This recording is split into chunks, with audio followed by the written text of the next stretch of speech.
مشتزنی سے کیسے چھٹکارا پائے؟ مشتزنی کے گناہ سے بچنے اور اس کی عادت نکالنے کے لیے نیک ماحول اور صحبت اختیار کرے۔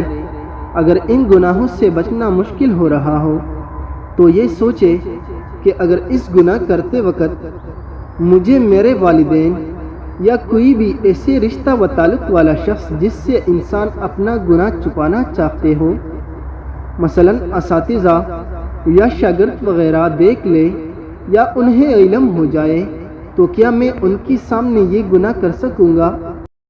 پھر یہ سوچے کہ جب میں والدین کے سامنے گناہ سے شرماتا ہوں تو اللہ تعالیٰ جو ہر وقت مجھے دیکھ رہے ہیں، جو میرے خالق اور حقیقی محسن ہیں اور حساب و کتاب پر مکمل قادر ہے، ان کے سامنے میں کس منہ سے حاضر ہوں گا؟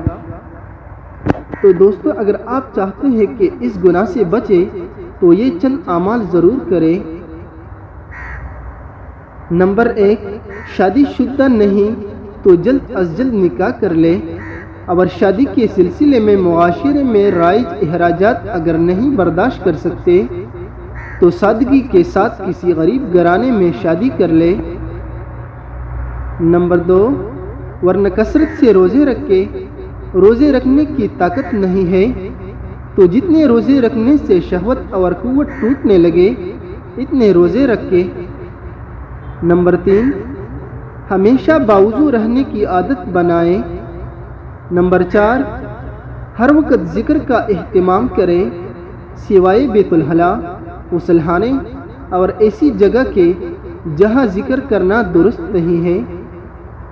نمبر 5، تنہائی میں وقت نہ گزارے۔ نمبر 6، جب تک یہ عادت نہ چھوڑے روزانہ 2 رکعت کی نفل حاجت کی نیت سے پڑھ کر اللہ تعالیٰ سے اس گناہ سے چھٹکارا کی دعا مانگے۔